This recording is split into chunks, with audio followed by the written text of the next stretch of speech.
welcome to Vegas. All right, so I'm going to talk for hopefully between 40 minutes to an hour or so, leave some time for Q&A, and then we'll take a coffee break, and then we have a lot more time for Q&A after that. So all of your questions you've been dying to want to ask, if you could just save them to the end, and then I'll do my best to answer everything I can after that. So we're here to talk about why we all spin in circles and take these amazing photos. And ever since I got excited about panoramic photography, I realized I spin in circles a lot more often. So raise your hand if you're one of those people. All right, I love it. Well, very good. So as you can tell from my attire, I used to live in Hawaii, and we had this tradition back in Hawaii that I like to bring everywhere I go, which is to say aloha from the speaker, where I say aloha to you, and then as loud as you can, you yell aloha back to me. This is something I do with children whenever I teach in classes in Hawaii, and they're really, really good at it, and I get very disappointed when adults don't do so well. So we're going to do our best here. So I'm going to say aloha, and you're going to scream it back to me. So aloha. Aloha.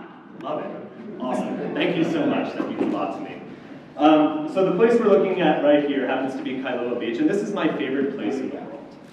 This is where I used to live, and not right in that house, though I wish I could, but really nearby. And this just happens to be my favorite place in the world. And so what better way to capture it than panoramic photography, right? And so you could even see my wife sitting there on the left, as many of your significant others have probably sat while you do your photography, patiently waiting as I capture all the images that I want.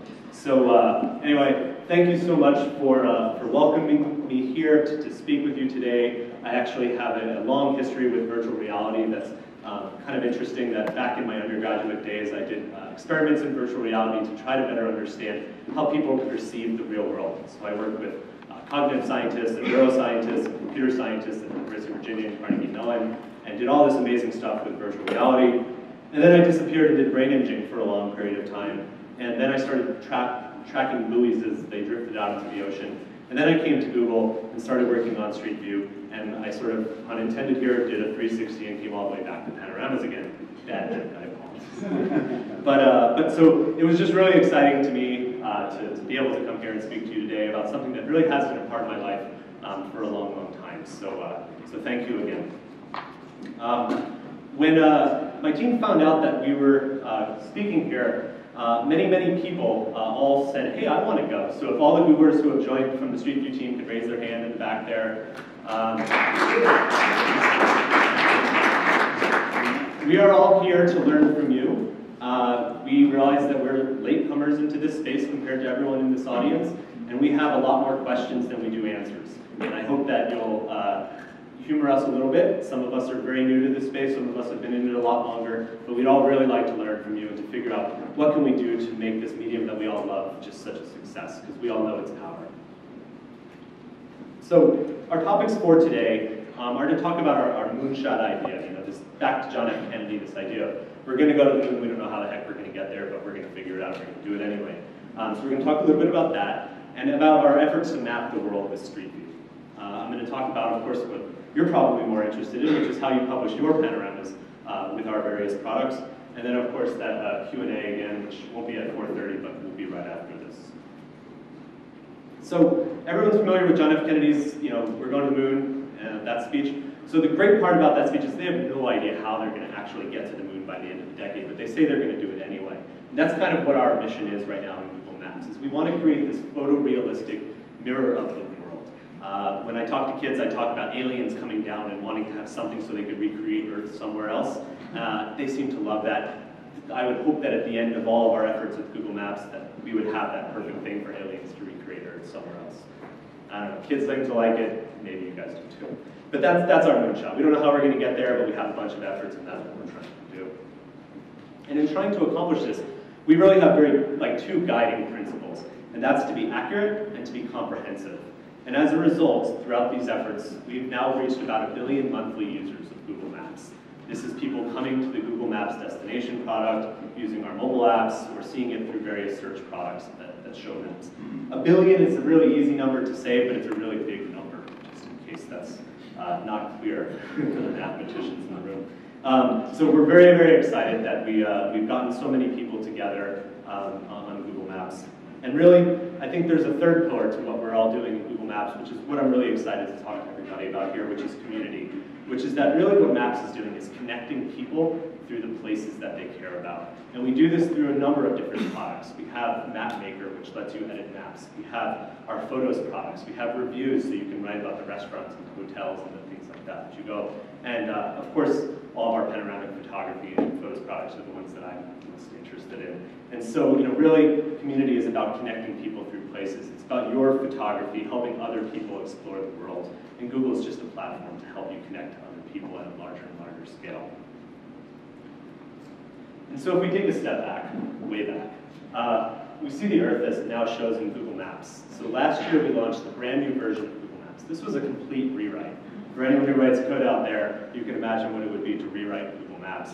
And so now we have an Earth view where you could actually spin the globe around. And we care a lot about accuracy, as I mentioned. So those cloud covers, those are real time. It's a really cool feature you can see as clouds are moving around. If you zoom further enough out, you'll even see the stars in the sky and the Milky Way galaxy behind you. That's all accurate too.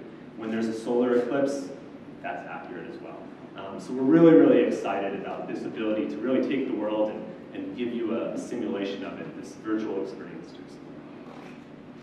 Flying down a little bit closer to Earth, we have these Earth tours. So we've been able to create these 3D models using aerial imagery, planes and helicopter, satellites, and we're able to create these really incredible virtual tours where you can fly over the places that you care about. Diving further still, we get down into the map that we're all familiar with, right? And one of the new things, the most exciting thing for us, certainly those who take pictures all the time, is the bottom part of this map, is that photos have now become a key feature of Google Maps. It's not something that was off on a separate menu that you had to click and know to get to, but it's right there front and center. So this was a huge and exciting thing for all of us on the Street View and the Photos team when this was announced. And so you'll see, and it's probably less clear through the presentation, but if you explore yourself, along the bottom, every one of those images right there, except for the Earth tours, are contributed by people just like yourselves. There's photos, there's photospheres, and there's just all this great imagery created by our community to share with other people. And so we're going to come back to that. Actually, I have a lot to talk about community and user-created photography, but I'm going to take a little step back into Street View and talk a little bit about our goals with Street View. When I talk with other audiences, I usually have to explain what Street View is.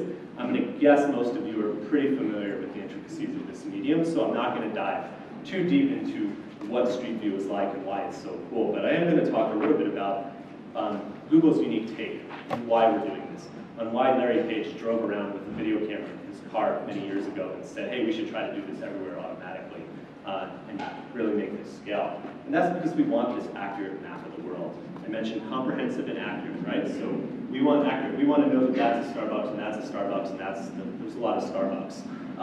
So we want to know that because we have pictures from our Street View imagery, we're able to do that. We can know when there's a street number and then that means that that's that address. We know these are one-way streets. We know if you can turn left because our cars turn left and you can see all the signals. Or if there's bike lanes. All these things are really, really critical as to why we drive Street View. It isn't just for the photos, of course that's a huge component of it, but it really is to make accurate maps. And over the last year or so, you've seen how difficult it is to make accurate maps. I'm not going to go into why. You might have noticed that that's a difficult thing for some companies, but accurate maps are very hard because mapping is one of those spaces where 90% accurate ends up in a lake instead of the parking lot that you're trying to go to. So we take accuracy very, very seriously in Google Maps. Comprehensive was our other guiding principle. Street View has published over 5 million unique miles around the world. We've gotten over 3,000 cities in 55 countries and all the continents. We even had some penguins down in Antarctica. This is about 20 times the distance from the Earth to the Moon, and I used to have the Earth to the Sun, but that's really far away, so 0.02% of the Earth to the Sun just doesn't make sense. So 20 times the distance from the Earth to the Moon. It's a lot of miles coverage, and when we launched Time Machine for Street View recently, we actually greatly expanded that coverage as well, so that's just unique miles. When you do things at such crazy scale, things happen. So this was down in the Amazon. We were bringing one of our our camera equipment's down there to just map out some of the rivers. How many people here have taken a photo where a frog jumped on your lens? One? Two? Holy cow. Are you guys being serious? Taking photos of frogs. Oh, taking photos of frogs. Touche. Very good. Yeah, taking photos of frogs. So, not many panoramas end up with frogs on them. But so this is really, the kind of things that happen 1 in a million times happen quite regularly for us. And so we get all these unique things. And actually, because we're Google, we just kind of celebrate these things. These are fun. These are the kind of mistakes that bring some personality to the service. But it just goes to show you when you do things at such automatic and crazy scale, stuff like this happens. This became one of our most popular images in Street Views. I guess that guy hung on for a good couple hundred feet. Other crazy things happen. This was one of the earlier memes with Street View. You could even see the little cameras in the street showing how old this UI was. When you do crazy ideas like this, it inspires people. Television shows have even spoofed off of this. But if you look way off in the corner there, you can see like those folding chairs. Those guys like were waiting for a while and chased us down the street with pitchforks and snorkel masks. How many people here have been chased by people with pitchforks and snorkel masks while you're taking photos? Okay, no one's taking photos of those guys. Good. So this is the sorts of things that happens when you do crazy ideas, and we have a lot of fun with that. Stepping further back, this was one of the original Street View cars. This van, doesn't quite look as sexy and glamorous as you might expect from something that Google was doing, but this is really what it took for us to get this project going. There's all sorts of other funny variations of the cars that never saw the light of day, but we really have come a long way with Street View. And we knew from very, very early on that that we were onto something here, right? And you guys, of course, all knew this. I mean, people love this medium. Of course, people are going to like this. And when we launched Street View in 5 cities, every image that we launched was viewed within a very, very short amount of time. This is from people all over the world, not just from people in those cities.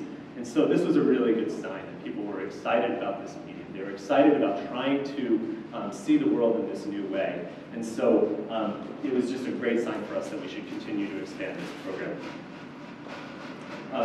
Jumping forward in time, we have recently launched Time Machine. Has everyone seen this?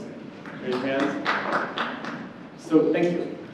Everyone can applaud if they want, but you don't have to. So ever feel like afraid to applaud if you think something's good? That gives me a good sign, but you don't have to. Never ask for applause is what someone else told me.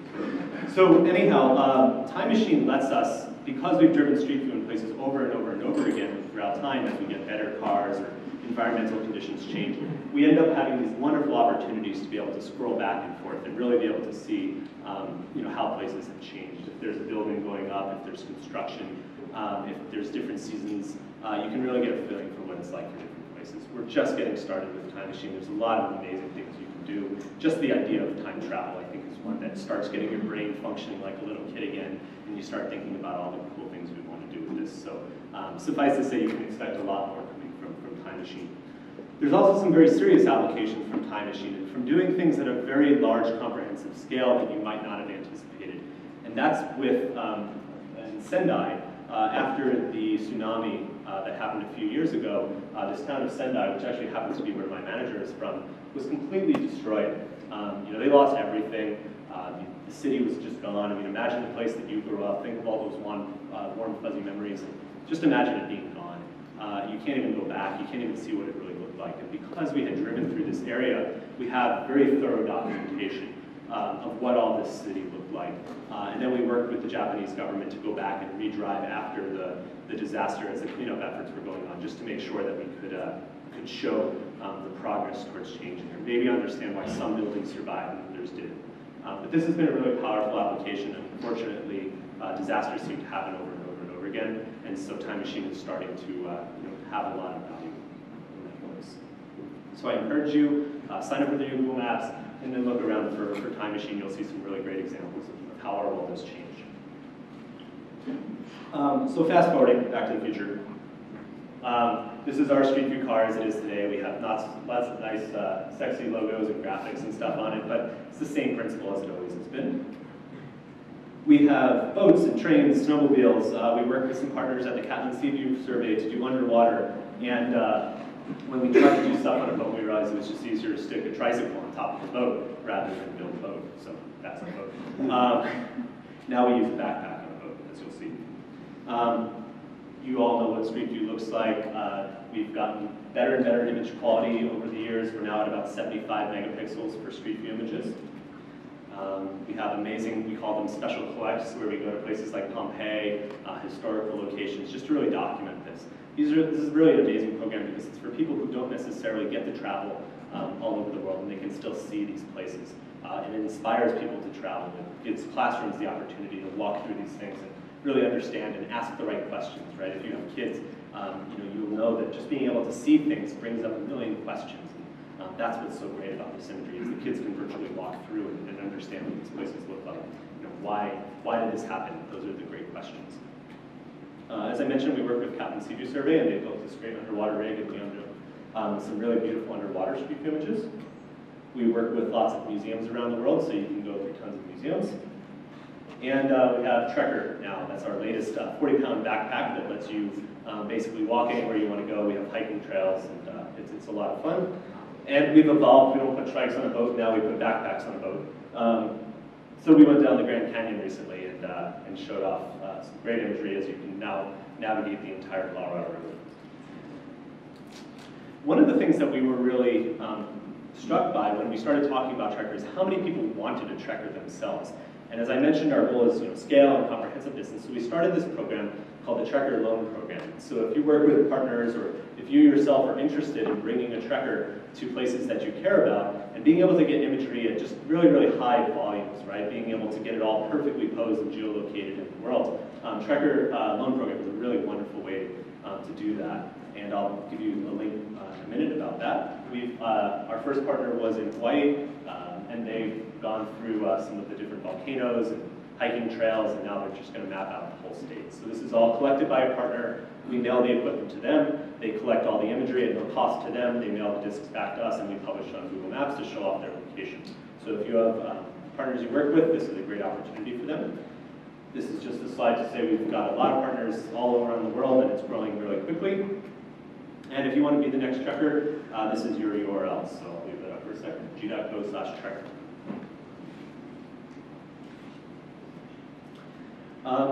So moving on, it's not just outdoors that we care about, right? We spend a lot of our time indoors. I wish we spent more time outdoors, but we do go indoors a lot. And so Google Business View. I think a lot of people have heard of this. Just, yes, could you raise your hand just so I know? Okay. I assume some people are in the program. It used to be called Google Business Photos. Now it's called Business View, tying it to Street View a little more. And this is a great program that has really let us try to scale the desire to have imagery inside restaurants and small retail stores and small businesses, because people want to see this imagery to make decisions, right? People really are trying to figure out, should I go to this restaurant or should I go to this hotel? And so this has been a really great program that we've been scaling up a lot. I'm not going to talk a ton about it today because we'll have a talk dedicated just to this tomorrow, and Sufi, the product manager for Google Business View, will be able to answer a lot of your questions and go really into deep detail on that. But I do want to just give a quick overview of it, just for those who might not be familiar. We've taken the data from Google Business View because these are trusted photographers who have gone through programs and we know who they are. We've taken the data and we've been able to make it really, really prominent in Google search. And so you'll see, or this is Maps actually. So in Maps and in Google search, you'll see a big prominency inside. This is because this is imagery from people we can trust. It's not because there aren't other photographers in the world who are incredibly talented, and I'm sure most of them are in this room, or a lot of them are in this room. It's just because these are people we now have a relationship with, so we can trust their imagery, and we know we can put it right front and center in Google search, which, as you might imagine, is a very difficult thing to convince the search team that they should show panoramas right on the front page, until they know the quality is really good, and we prove that the quality is really good, consistently and over and over and over again. So if anyone's interested in learning more about this program, we are going to have a talk tomorrow, and we will be able to chat with you about what it would take for you to get involved in the program if you're interested. One of the things that we've really tried to do with this is to help business owners get over that hurdle of what it takes to hire a photographer or a web designer. If you're familiar with web designing, you know that business owners don't tend to understand this medium, they don't really get it.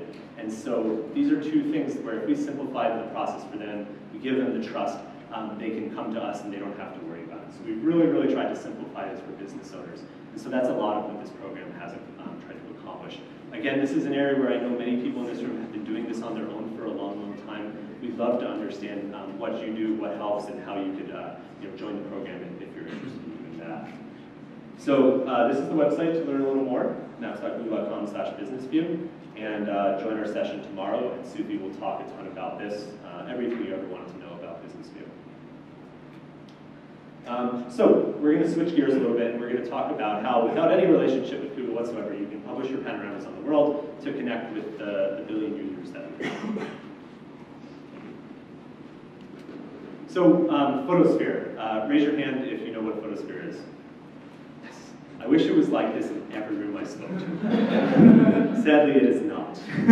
But we were working on that, right? We were trying to make this medium available and accessible to everyone so everyone knows all about it, because we're all very, very excited. So a couple years ago, we started Photosphere as a way to sort of democratize and to open up the ability to capture panoramic imagery to everybody, right? Anyone with an Android phone, can go out there and capture this amazing imagery that we all know and love. And so just recently, we launched the Google camera. So it used to just be part of the operating system, and you had to have a Nexus device to get it. Just recently, we launched Google Camera, and now Photosphere is part of the official Google Camera app. That's not a sexy URL, I don't know what it is, g.co/camera. So you can just go over there if you have an Android device, sign up, and you can test out Photosphere and really see what it's all about. So Photosphere is now at 50 megapixels, so it's pretty impressive. All the computation is done entirely on the device. Stitches in about a minute, minute and a half, depending on the resolution and memory available on your device. As devices continue to get more and more memory, this number will continue to go up. In fact, it scales basically with that. So some people might have experiences over 50 megapixels already. I put high dynamic range in quotes because, of course, that's a term that has come overloaded, but because the images have so much overlap, we're able to do pretty good amounts of exposure compensation and get pretty good dynamic range on this. We do optimal scene finding and all sorts of great things. So the results that you'll see from Photospheres, these are mine, these are from my Nexus 5, all captured, handheld, no tripod or anything like that. As I mentioned, I've spun in circles many times in my life, and so I have some good practice. But we're seeing amazing results from people who are newbies to this as well. And of course, everyone in this room who knows not to introduce parallax, this is a no-brainer. You have to explain that concept to newbies. They don't really get it right away. So they start doing this. That doesn't work too well, especially when you're indoors. So we have really nice imagery. I'm very excited with what we've come so far with the Nexus 5, with Photosphere. It works really well indoors.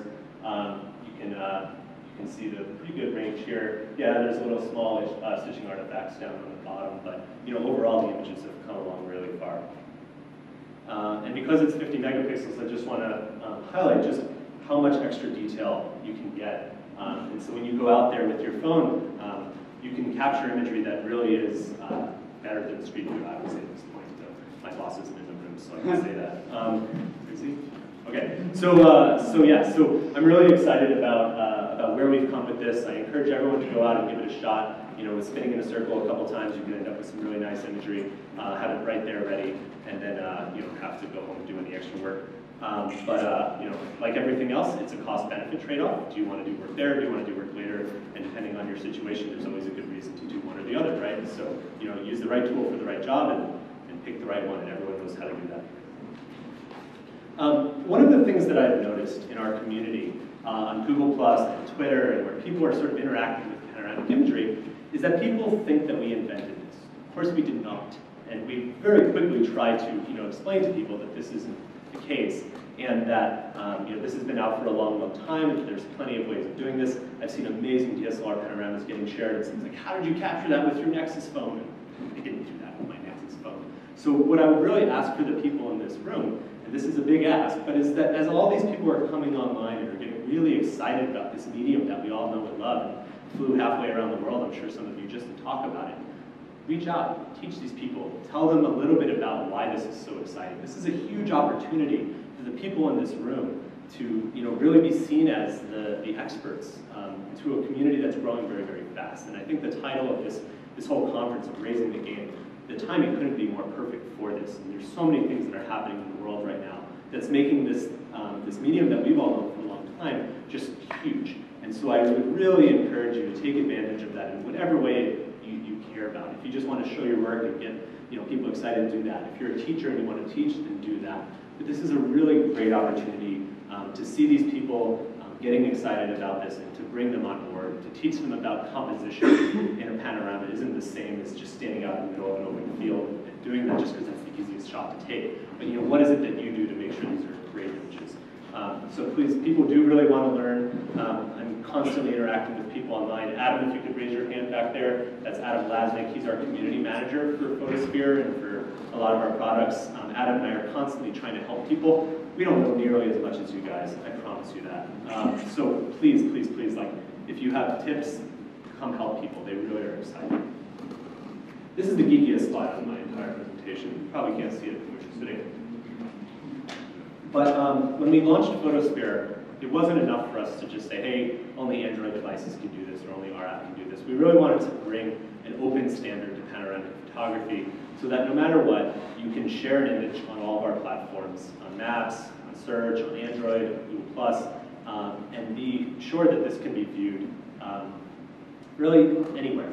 And so we worked with a number of people, actually even before we announced it, to really ensure that the standard covered most of the things that needed to be done. It uses Adobe's XMP, which if people are familiar with is XML-based, so it's really easy to understand. It's even human editable, and it's pretty robust to editing software. It doesn't get destroyed pretty often. So I'd encourage everyone to check out that URL if you want to learn a little bit more about that. This is a quote standard. It's not like a standards body thing, as anyone who's ever gone through that process knows how hard that is. So I'd really encourage anyone here to see this as a living and breathing thing that we want to evolve, and that we've probably done something wrong or missed something. So as you look through the spec or as you want to see more in it, I'd really encourage you to go and just tell us, and tell us this week if you say, hey, your standard seems to be missing this really obvious thing. This would really help me accomplish this for my users, for my customers. So please go check it out. We've had some great relationships with a number of you in this room, and this has actually been adopted and is being rendered out in PT GUI, in all the Color products. The Rico Theta in their software is writing that out.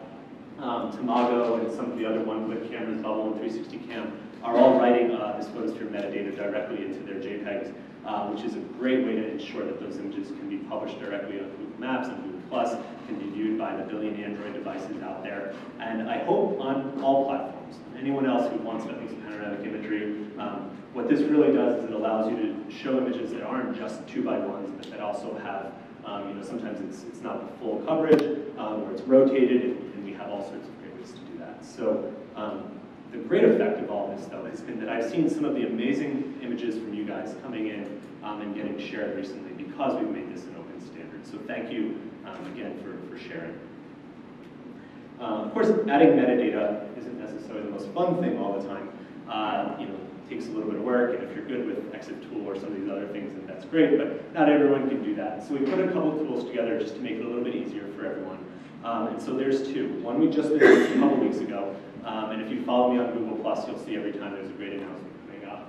This is with the Auto Awesome team. Does everyone know Auto Awesome? Okay, I'm going to tell them that. More people knew Photosphere than Auto Awesome in this audience. So Auto Awesome basically is a process that the Google+ team has that anytime you upload some images, it looks over them and it tries to do some really cool effects with this.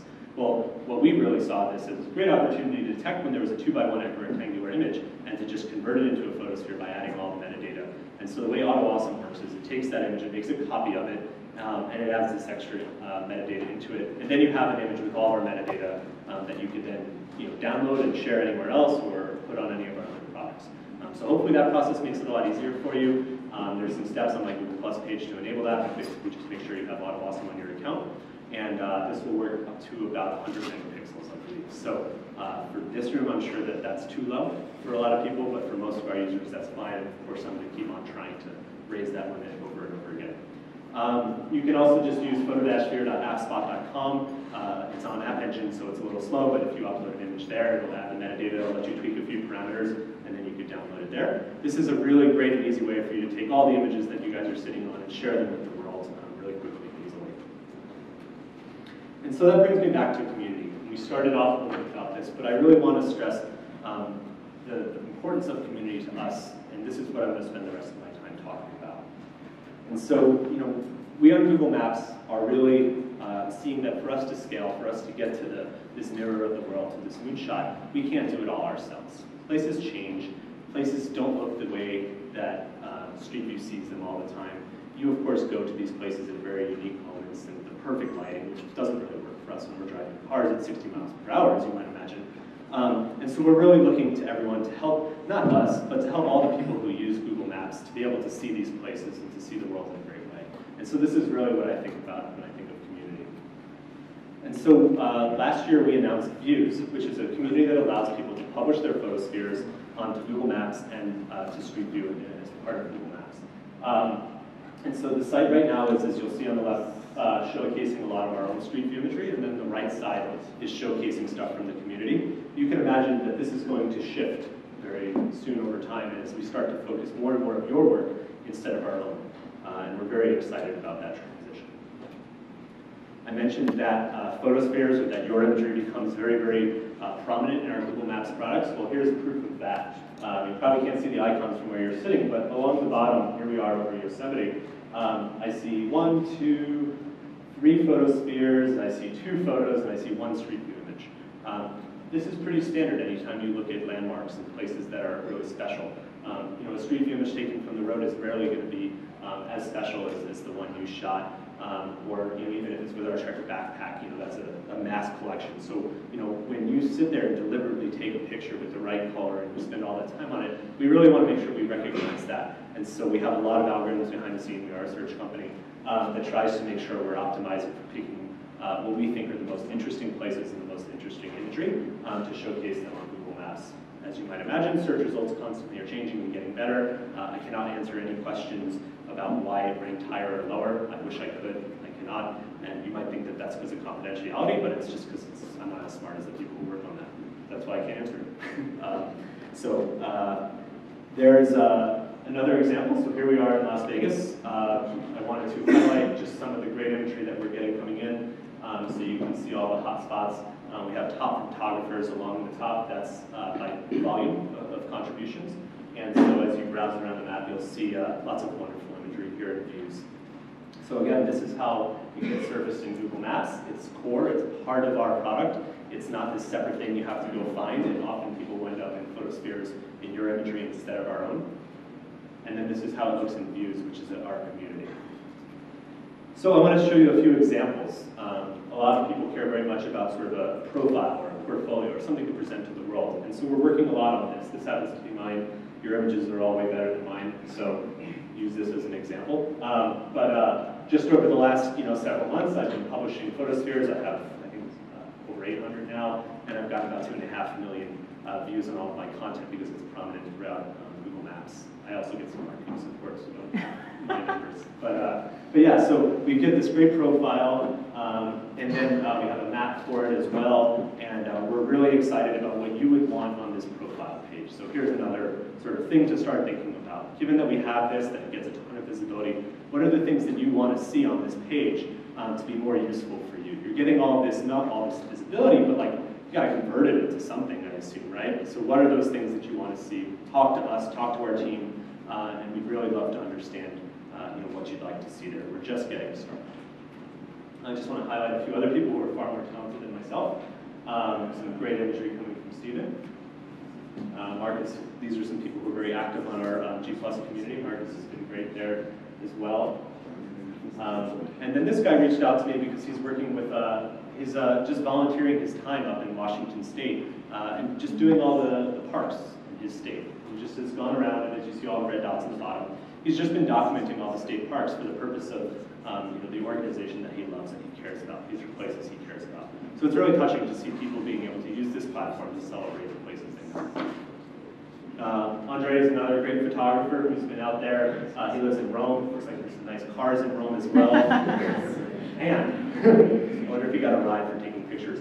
But look at that. I mean, he's really sort of populating this map and showcasing, the places that he loves and cares about. And it really leaves this artifact behind, right, of like your travels and the places you've been and the places that you care about. It's beneficial to you as a person, but then also to other people as well. But of course, we know it's not just about single images, right? So in December, we announced a Creating Your Own Street View virtual tours, where you can actually have the whole connectivity that we all know has been out for a long, long time. But now we've given you this ability to do this and to publish these directly to Google Maps. It's very quick, it's pretty easy. I think people should enjoy it. And it's all entirely web-based. There's a help article on this where you can learn about it, or you can just go to views and there's some instructions there. And so, what we ended up publishing is something that's really just connecting the dots, as we all know. And then it works once you publish it on Android, on any other platform where Street View is visible, you can see it there too. We've been pretty excited to see some users contributing over 400 images into one big, we call it a constellation, one big connected thing, just to be able to really showcase a part that they care about, or places that they care about. So if you have some amazing examples, tell us. I'd love to see them. Talk to Adam, talk to the rest of our team, and showcase this. We're regularly looking for really great content to feature in our own Google Maps marketing efforts, just to showcase the amazing work being done by people. If you'd like to be one of those people, the best way to do it is to make sure that we know about you. So come talk to us, drop us an email, find us on Google+. We'd love to showcase your imagery. Again, it's about showcasing the places that you care about and love. It's really not about us. And we really want to just connect people to people. It's not just for publishing on Google Maps.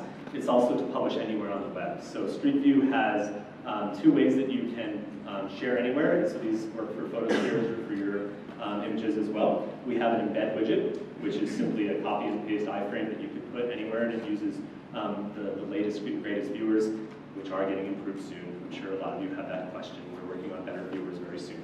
And then the Google Maps API is also available. The Google Maps API reaches about half the internet. It's a pretty enormous API. It's, I think, the most used one in the world.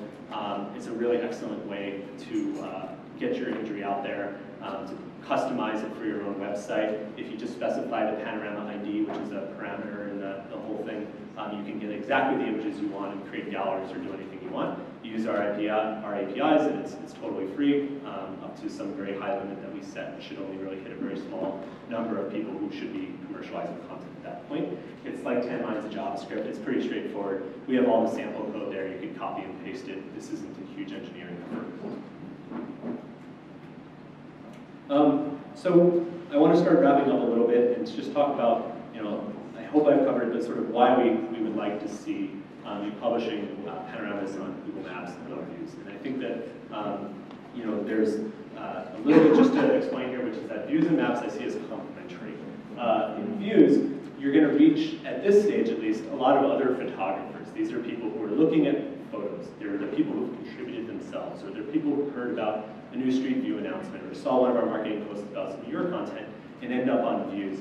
And they're connecting, and they're analyzing the imagery, and they're going to tell you if there's a stitching error or something like that. But these are lots of really awesome people who are coming together, and probably a lot of the people you already know online.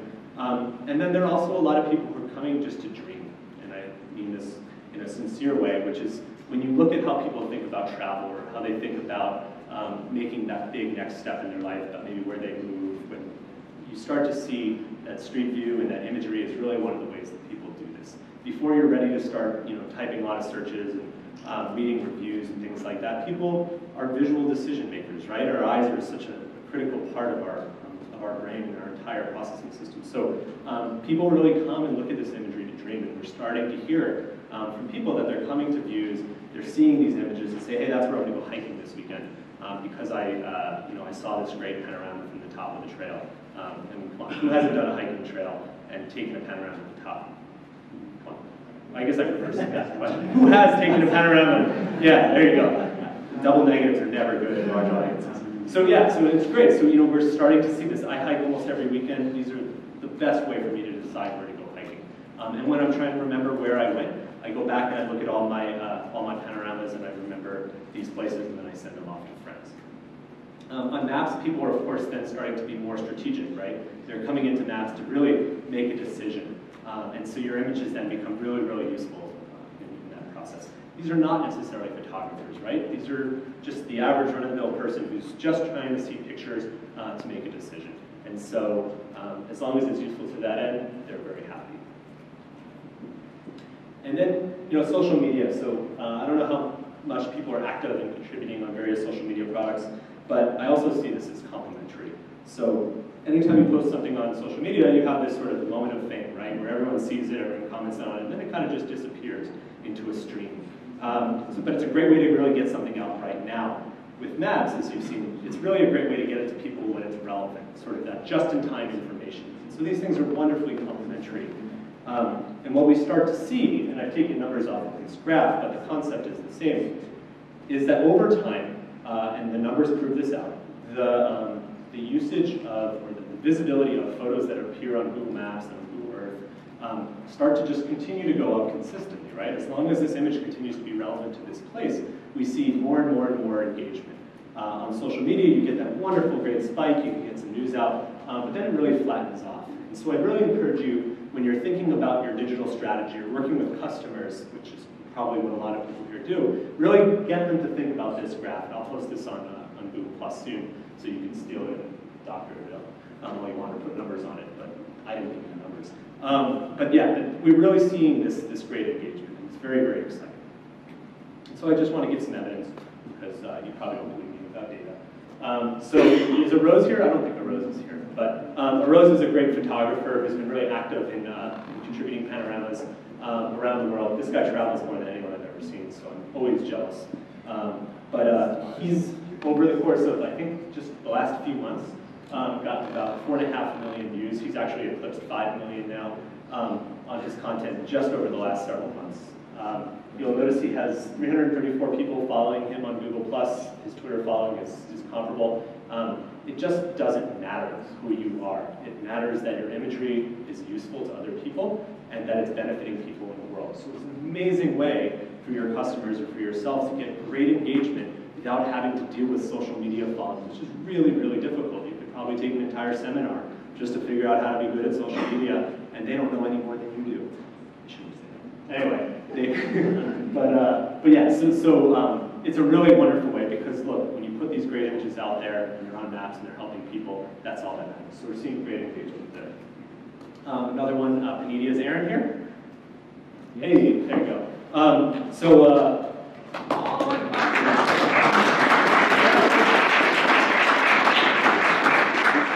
So in, what, 3 months, I think?